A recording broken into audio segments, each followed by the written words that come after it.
We're going to be talking about NFTs and Metaverse. For this panel, we'll have four amazing people join us.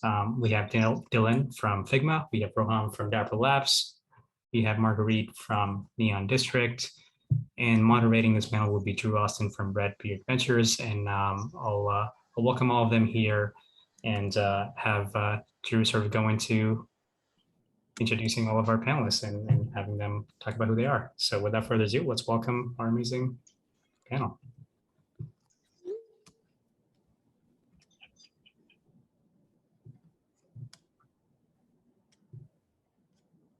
Hello. How are we doing, everybody? Good. How are you doing? I'm doing good. Are we jumping right in? Ready to go? Yes, you are. Either way. All right, let's go. Let's do it. All right. Hi, everybody. I'm Drew Austin. I'm managing partner over at Redbeard Ventures. And just a really brief, we'll do a quick round of intros because I think everyone here has just got such an awesome story. And then we'll jump in and start talking metaverse, NFTs, and see where it goes. So my background, I've been a founder 15 years in different frontier technology companies, and over the last 12 months started up a venture capital syndicate called Redbeard Ventures. Have been very active in the blockchain, metaverse, NFT space.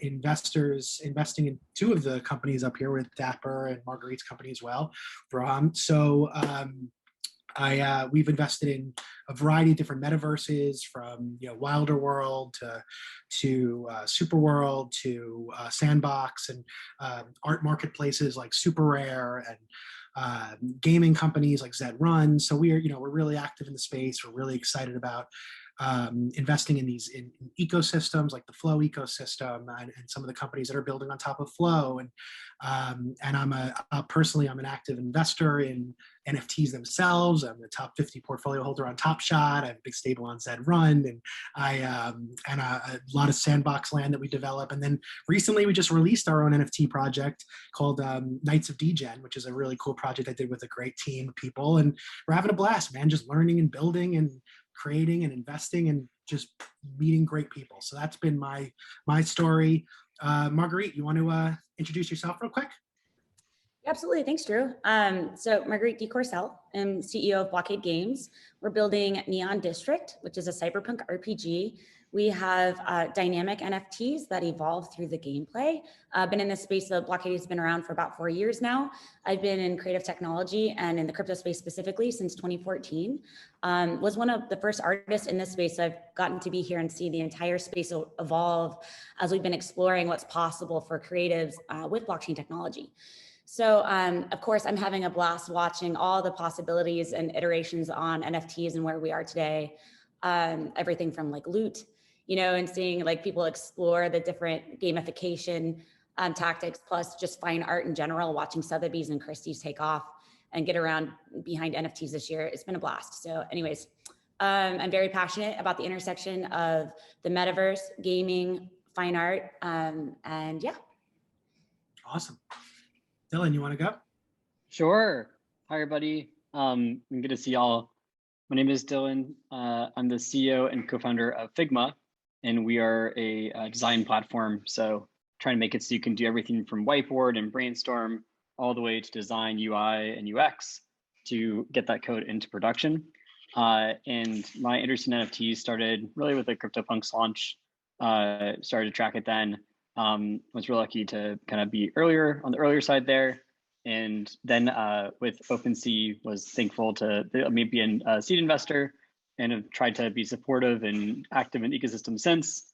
And it's been amazing to watch this past 6 months, 8 months, 9 months, whatever, I don't know what time is, and to see what's happening in the world of NFTs.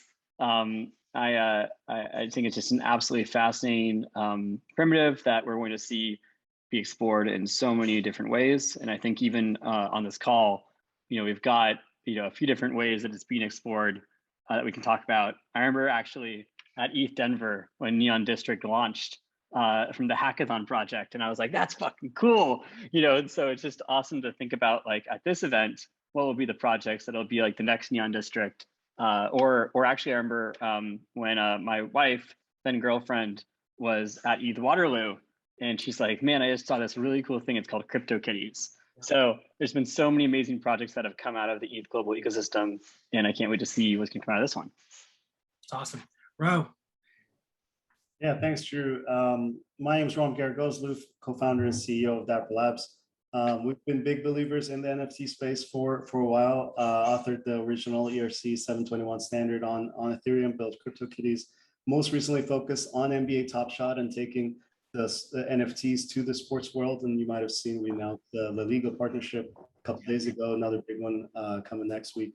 And we're also the original developers behind the Flow blockchain, which at this point has several thousand developers and Fortune 500 companies building on top of it. But I have a very soft spot in my heart for ETH global events, exactly because of what Dylan mentioned. I don't think CryptoKitties would have happened if it wasn't for ETH global and just bringing the community together, giving, we put little pictures of cats on Pokemon cards, and it was sort of the first time, it's like, hey, cats can be collectible too, and it's sort of getting that kind of energy to kick off the project was super critical. So really excited to be here and to talk NFTs. I think we're absolutely at the start of this journey, and so everyone here is right place, right time. 4 years ago, maybe we were a little bit early. We had to grind a little bit, but I think the next 4 years is going to be super fast. All right, awesome. So let's start a little bit. I think it's really interesting. We have so many different approaches. I think there are some things like, it was kind of, it's obvious when you think of blockchain and NFTs that like gaming has a place for it. Sports cards have a place for it. Like you could get art has a place for it. Does anyone find it interesting? And what are your thoughts on this PFP movement, the profile picture movement? Like, I think it is fascinating to me that of all the things that like really would have struck a chord with people, that these PFP concepts and communities really took off. And I'm curious your thoughts. Like, I mean, Marguerite, you've been in this space for so long and you've been involved in some of the, like, I would say some of the more like complex, but also powerful concepts behind NFTs. This is kind of simple in a way, but powerful in itself. So, what are your thoughts on it? What I think is really interesting about that is it is like the most tangible. Like, I feel like when we think about the beginning of NFTs and how people can understand what they are, like the fact you can have these generative experiences of creating these images, there's really no, like, in a lot of cases, there's not a real formula that's like a gamified formula to them. They're just like, here's this drop. And then we've generated all these, and then there's just rarities assigned to the different versions that are created, which I think back to CryptoKitties and how much more CryptoKitties was like way more sophisticated and conceptually with how they had DNA and just the components. So I find it interesting that the complexity and what was interesting with as far as smart contract development around CryptoKitties as well is not being utilized in most cases with these PFP projects. It's really just the art, like it's like this visual understanding of the transfer, like this, we can transfer the images, and people are just excited about that. Like, it's just like, they're really excited about the most simple part of the entire like world of what we're developing around NFTs. And actually, Dylan with ETHmoji, like I have an ETHmoji. ETHmoji was one of the first PFP sort of like projects where you have an avatar. And actually, I believe you worked alongside the OpenSea founding team prior to OpenSea on ETHmoji. And so like, you had this it's a composable avatar essentially. And how come and it's user driven, so you can build them. When are we going to get from people from this phase of being given these generative pieces to where they get more excited about having hands-on building as far as the outcome? I think like everyone's learning that a limited distribution of 10,000 assets only for the function of like this idea of creating rarity, but then we're like paywalling out any continued distribution of that model. It doesn't really work. And I think everyone that's building games, like Roham knows, I know you know this, the real trick is to have a super wide distribution and then introduce rarity in a way that's protected by a game design that can build the ecosystem. So anyways, I think that it's great that people are exploring art and they're experimenting with crossover of community and intersections and interests. But I do think everyone's learning very gradually that like you see people in real time asking like, oh, this is a problem and how do we solve it? And so people are walking through this path together and they're all walking towards gaming. They just haven't realized it yet. So we're all we've all been here, for 4 years building this. And so we're just waiting.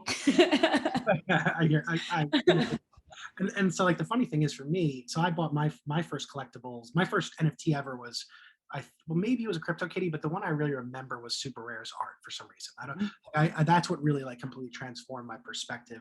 I think it was the end of 2018, and I bought some art on Super Rare, and I was just like, that was it for me. I was hooked because the concept made so much sense. Now I preached art, I preached crypto to a lot of my non-crypto friends, and no one came near crypto until Top Shot, because that was what got my social circle to finally have text groups that they actually were active in, where we were talking about crypto and NFTs every day. So like, Roham, what are your thoughts on this? Like on Top Shot's role in bringing these new people into the NFT community, and then seeing them migrate to PFPs, and how that's going to translate into further, the further evolution of the space. Tell me what your thoughts are. Look, I mean, I think the profile picture, I have a Bored Ape, I think I'm a supporter of all of these projects, but I think they're still pretty small. They're much more status games for the ultra wealthy than they are, anything that can sort of directly translate to millions or hundreds of millions of people. And then, if you look at even, art, like Art Blocks has about 20,000, 19,000 total owners.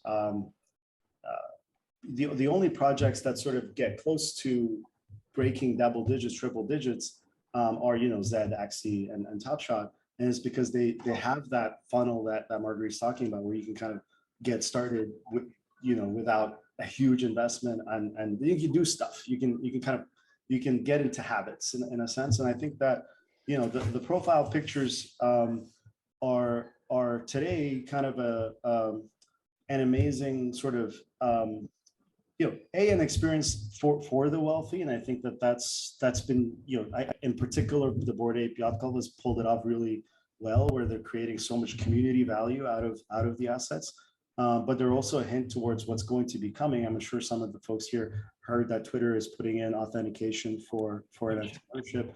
You can kind of say, hey, this is my avatar. And to Marguerite's point, I think what the masses will want is more customization, is more just interactivity with their product, maybe earning things for their avatar as things grow. And that's a big reason why we've been really big fans of Genies, and leaned in with the Genies team, because we think they're taking kind of a Gen Z first approach to saying, well, if we're all going to live in digital worlds and we need digital identities, how do most people want those digital identities to work? Now, ultra wealthy, for sure, they want you want the Picasso on your wall, right? But not that many people can afford that, and so there's sort of a how do we bridge from here to there, is going to be really an interesting exercise.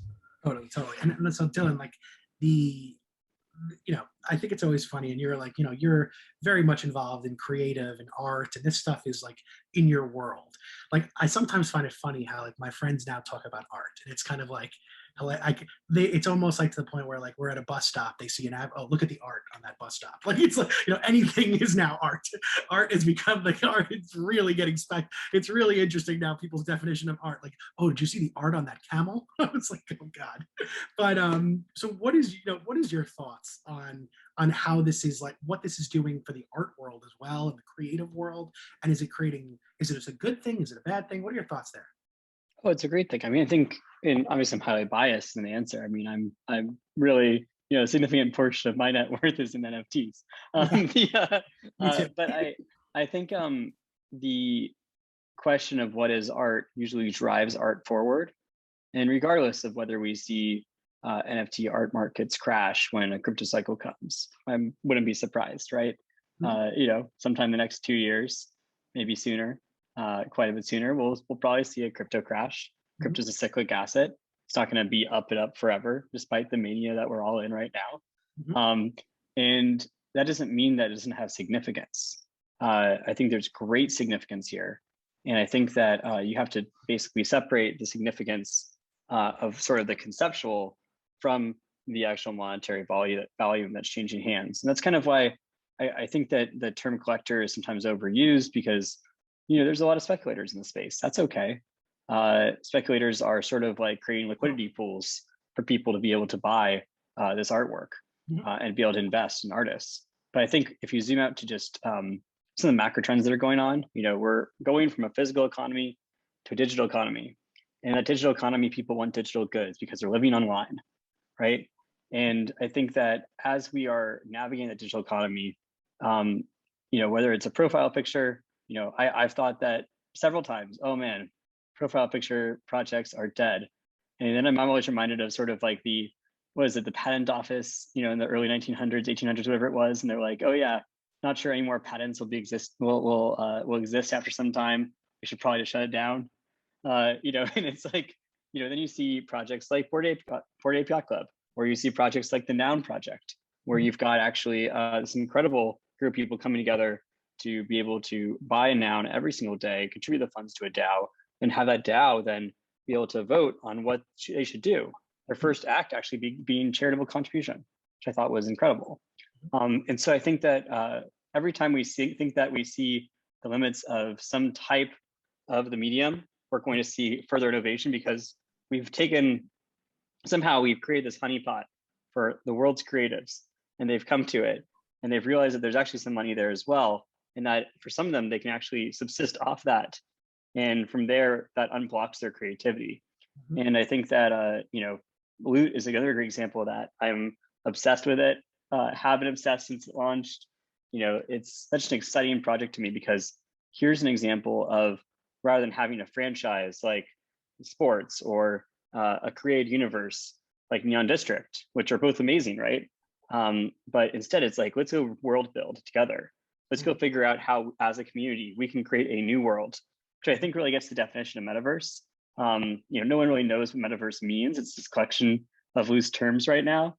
I'm pretty sure it has something to do with decentralization. I'm pretty sure it has something to do with like the yes and principle of improv. I'm pretty sure it has to do with like building on each other's works and derivative projects.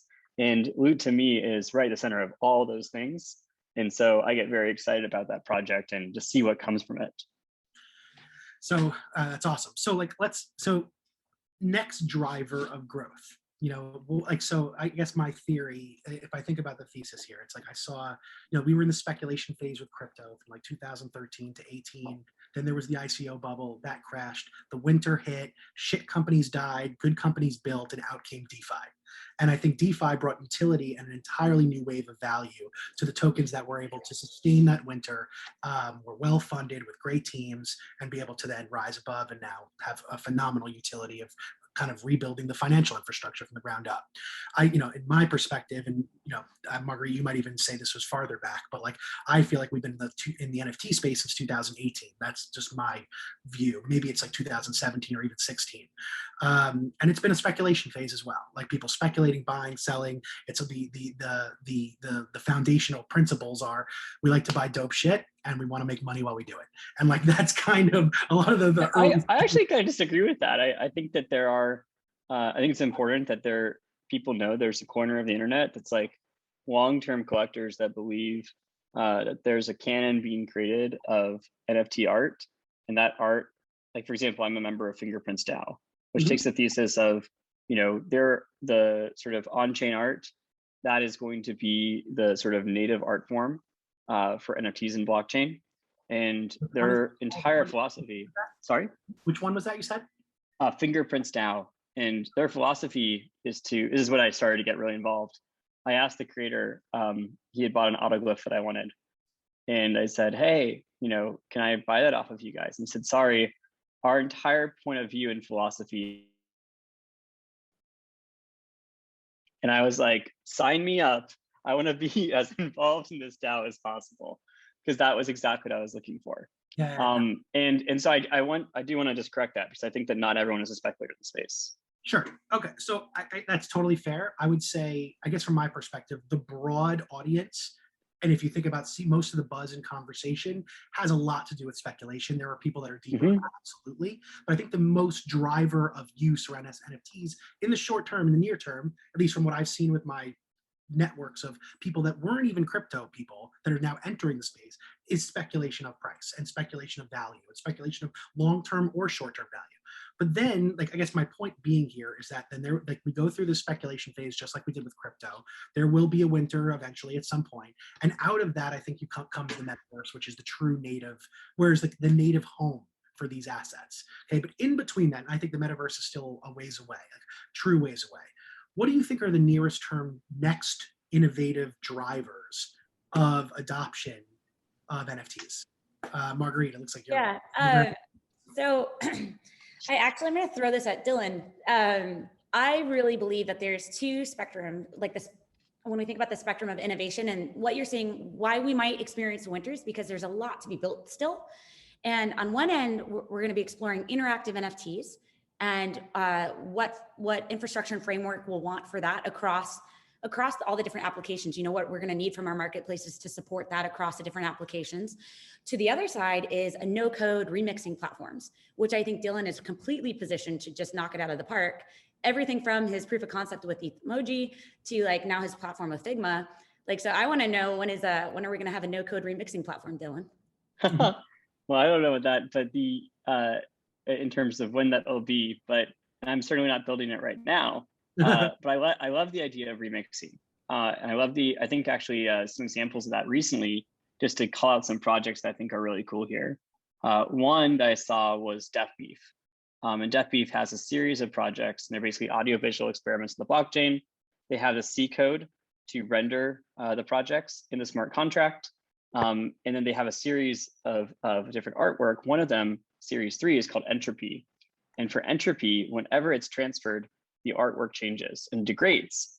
Kind of like if you have a record vinyl, the more you play it, the more scratchy it gets. It's a similar sort of fashion.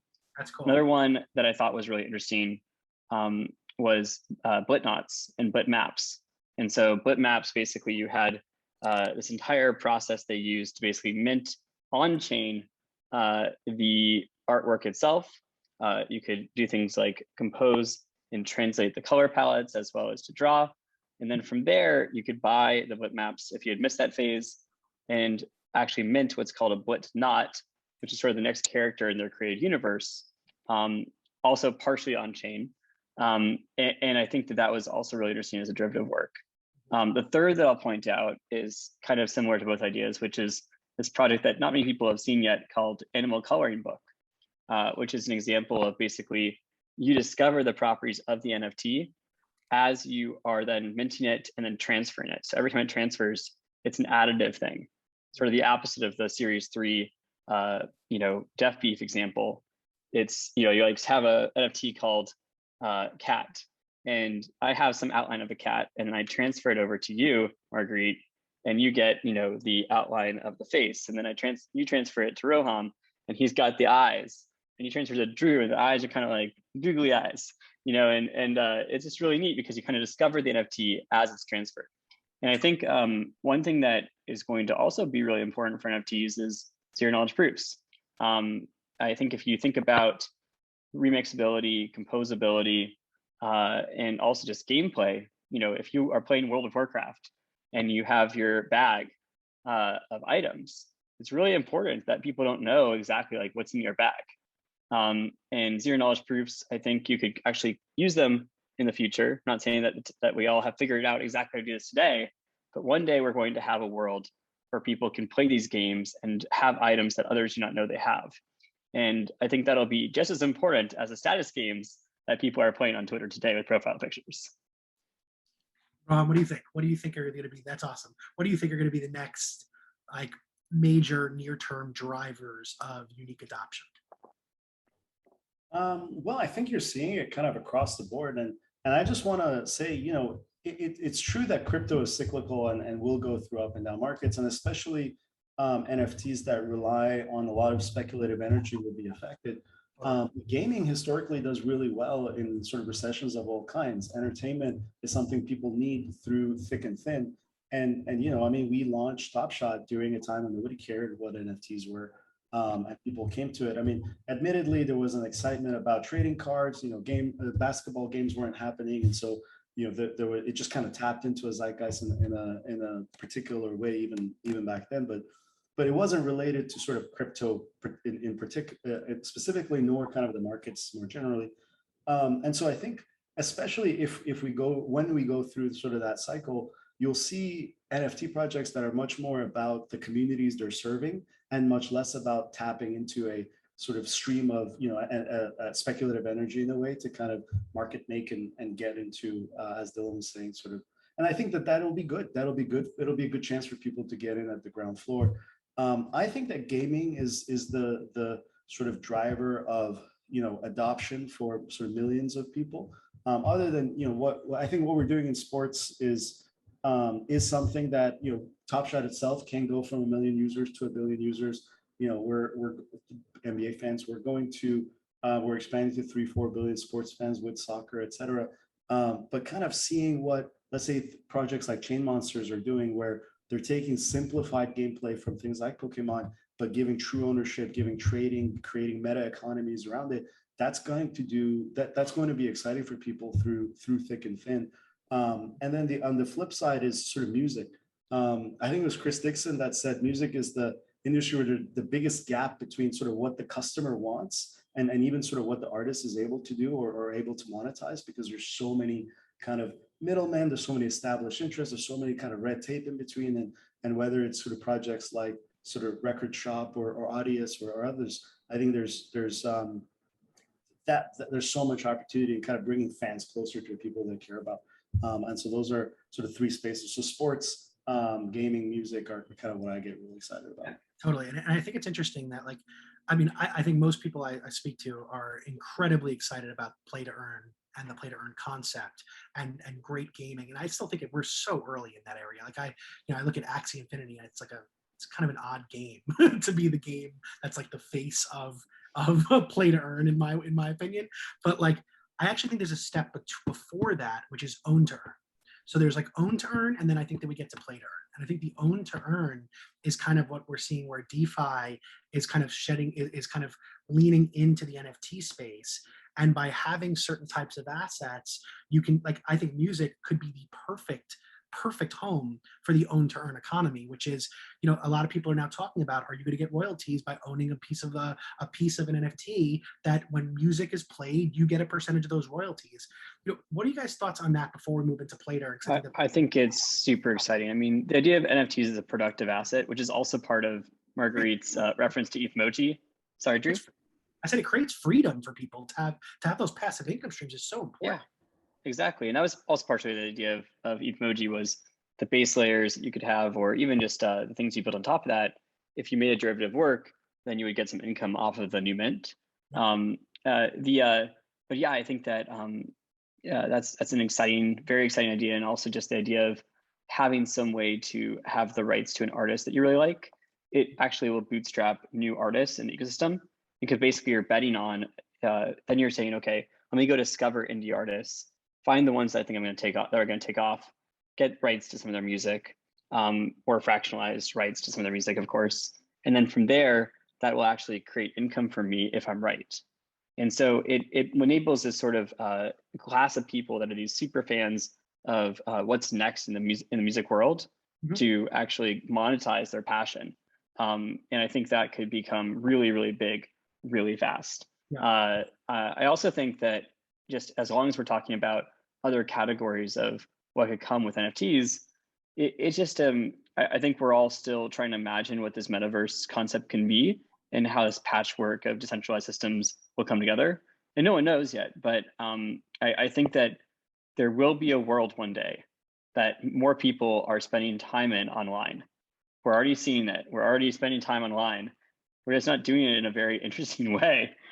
And so, I think that, when I grew up, I played Neopets, right? And that was like a huge part of my childhood. I think that, if you think about the fast forward of that to World of Warcraft, to other MMOs, to then, games like Dark Forest, which I think are way more interesting than Axie Infinity to me, because that's an example of a complex strategy game that basically incorporates NFTs as game items, is built in WebGL on a layer 2, using zero knowledge proofs in order to mine portions of the map that you can't see otherwise. Like, there's so much exploration that can happen here.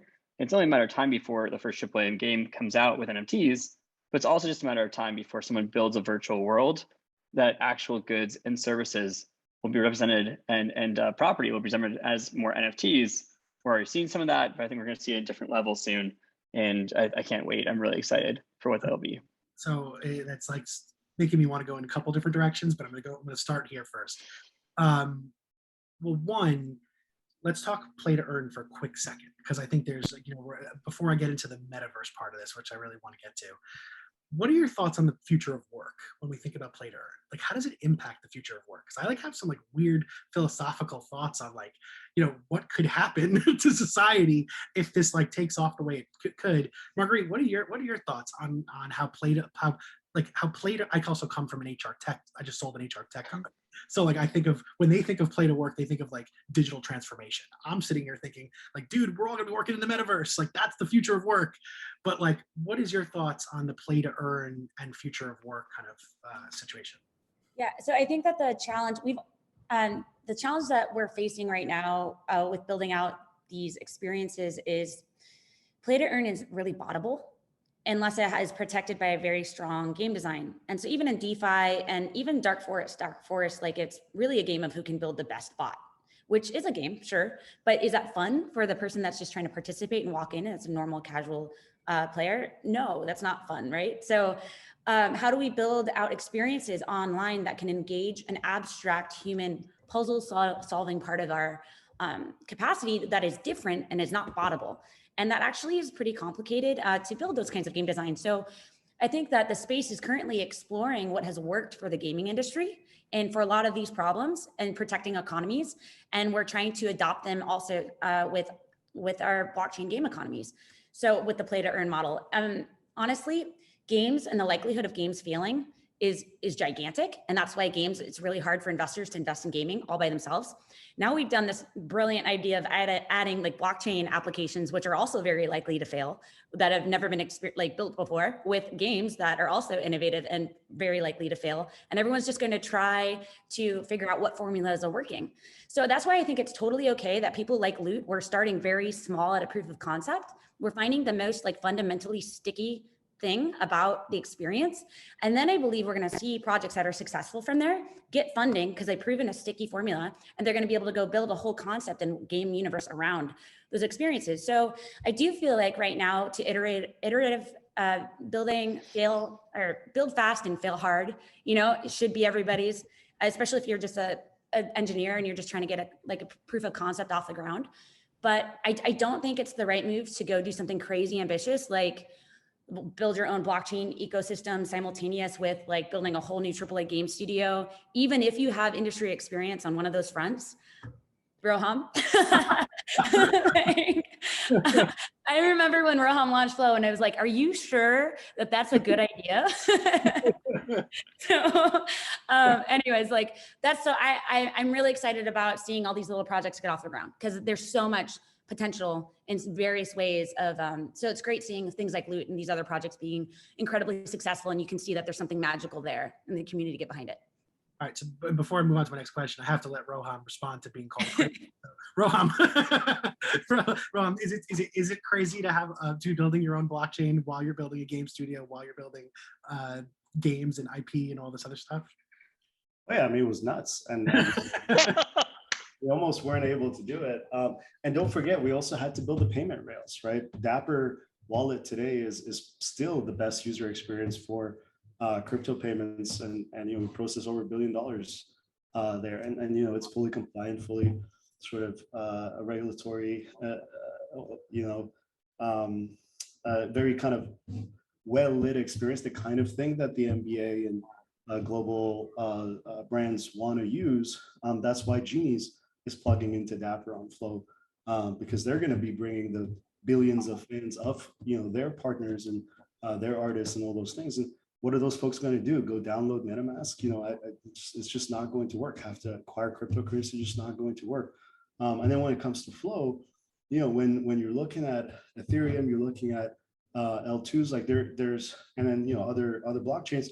There are security trade-offs moving off of ETH mainnet, but ETH mainnet is too expensive for most things. And so when Shopify was looking for a blockchain for Shopify partners to be able to mint NFTs, they chose Flow. And when other Fortune 500s are looking at the kind of network that can support not just the scale or at the cost, but also the user experience, the customer trust, we choose Flow. Flow's got 2 million active wallets right now, 1 million of those verified unique users from Dapper, 1 million of those across the other sort of non-custodial ecosystems, those are normal people. They're not, they're coming to play Chain Monsters and play NBA Top Shot and use Record Shop and all these things. They're not coming to, we don't really have yet the kind of DeFi ecosystem that would bring kind of the traders and the speculators, even though that's possible. So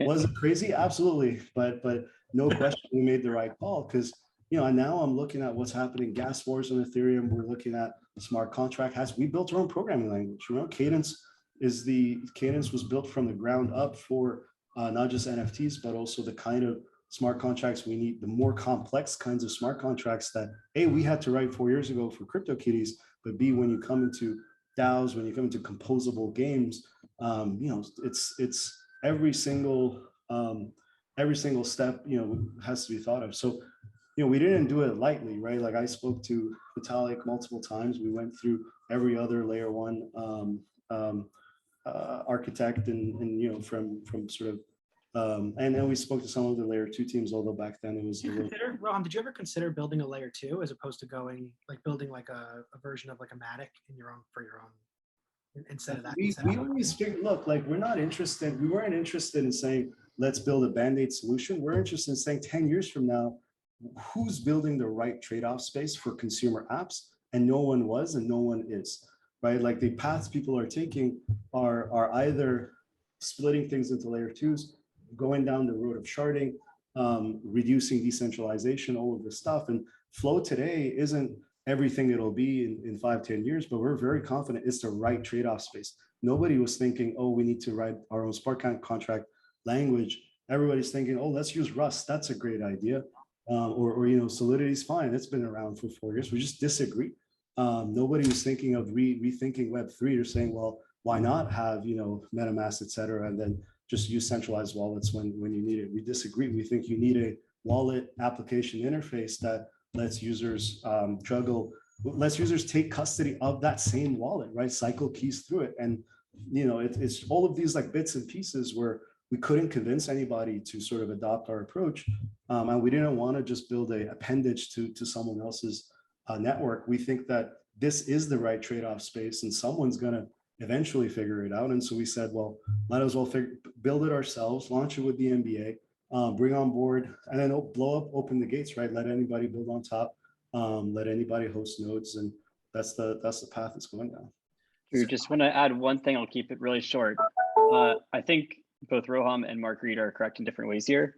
So Marguerite one of her points was you need to, if you want to be a successful gaming company, you need to launch a lot of things, do it really fast, test your concepts and iterate on them. I think it's absolutely true. Games are a hit business. Roham's point was that usability matters. You got to do whatever you can to get usability to work, even if it means doing the crazy things. And I think that we do need more people that are going to do really hard long-term projects in this ecosystem. Dark Forest, for example, is one of those. Like, I was really impressed with them because they integrated a wallet into the gameplay on top of a layer two, right? And they went and did a lot of UX improvements because they also said MetaMask, like no one's going to use it, and that's not the way that the future of gaming is going to look. And so we're just in this stage, and I also from Figma have that bias. It took 5 years from starting Figma to making our first dime from a customer, right? And so it's just like these things take time. And I think that, if you're working on gaming, maybe try to do these short sprints, but sign up for a long time period and know that it's not all going to work.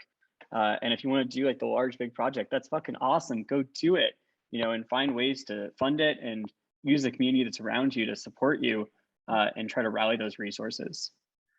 Okay, so I know we don't have too much time, but I want to hit the metaverse stuff for a quick second. So my big question here, do you think the metaverse takes off? And when I say take off, and I know, so Dylan, you actually have like kind of opened up the definition of a metaverse in a bunch of directions, but in, I guess, at least the vision in my head, do you think the metaverse takes off pre-VR, or do we need VR? I think it already has. Okay, fair. Look at Roblox. Roblox is the metaverse. Okay, so that was my, I guess that's kind of where I'm going with this. It might not be a metaverse that we like in terms of it being decentralized. It might not be a metaverse that we like in terms of like, it's a lot of kids using it. It's not like a lot of adults using it, but I bet a lot of kids really want Roblox instead of dollars right now. Yeah. So your thought, your approach is I guess like, do you think that VR is even needed for the metaverse to thrive? I think that it's VR, AR are technologies that are coming, and over our lifespans, they'll be just as important as mobile devices or screens. When exactly, I cannot tell you, but I think they will become that. And I think that people are already living online, and I think that the fidelity at which they experience these metaverses will go up. Yeah, I guess because that, you know, when I think about this, it's like if we you know, we're buying assets for a digital world, we're spending more and more time in a digital world. The theory that I have is that eventually our digital world needs to become more immersive to facilitate a truly kind of almost human-esque like experience. You know, Marguerite, what is your perspective? Do you think VR is going to play a big role in gaming and in in the driving of adoption of NFTs? And do we have to just wait till Apple decides to throw their hat in the ring? Like, what's your thoughts here? No, I think like the open metaverse is going to win. And I think that I think users love collaborating and building and having the tools to participate. And you can't do that and have that same ownership experience in a walled garden. Like no one wants to go build Facebook's metaverse. Like no one's attracted to that. And I mean, maybe there's a certain user, but I can tell you the broader, like everyone that wants to build the communities doesn't want to go do like Facebook's work for them. And so like, I think that already, like a little bit what Dylan said, is we're already here. I think that the little experimentation and the collaborative building, I think that is the beginnings of the metaverse. I don't know that there's going to be a definitive moment. I think there's just going to be intersections of projects that emerge and like they just continue stacking on top of each other. And then people are going to work on those tech stacks to make different experiences possible. And then people are going to have APIs that connect. I think first of that is OpenSea. I think OpenSea is the hub of the metaverse right now. I think the game is inventory management. Yep. And that's the bottom of the funnel at the moment. And instead of like everyone focusing there, and you're talking about speculation, like for example, Neon District, we have 130,000 asset owners now. And it's a free to play game. So people can onboard, and with that wide distribution, since it's free and you can just walk right into the game, and then we introduce scarcity and people can use their accumulation of the in-game currency Neon, which is not a token, it's just, you know, like WoW Gold, to buy and participate and compete for these rare assets. That is like, for me, we're creating our own universe. There's definitely an emphasis on creating our universe, but it's a particular intersection. And I have no doubt there's going to be overlapping like Venn diagrams of where Neon Districts and our user base like participates in other communities. But I do think like giving our users tools to help build out side quests, help build out side stories, have a Star Wars type universe where we drive major narrative experiences, properties, create the core economic value, but give the opportunity and the bridges for other side economies to be building off of, is going to be like, that model for me is basically a microcosm of what I think will be the macro of the metaverse. And I think we are already building the tools and the assets that will be a part of it.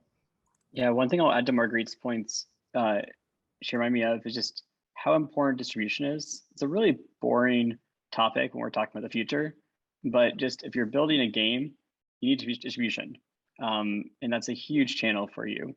And so I think like that's one of the reasons I'm so excited about things like Loot, is because it creates an inherent distribution channel, which is all the holders of Loot, especially as that ecosystem gets built up and people know where to look. When I think about the open metaverse, I think one of the challenges that we have to solve to make it work, which I also heavily subscribe to, like Marguerite, I really want that to happen versus like having some, you know, evil monopolist overlord, which is basically every other metaverse fiction. They all have one. And I think what's important is how do we create distribution for people that are creating projects in this open metaverse? Very cool.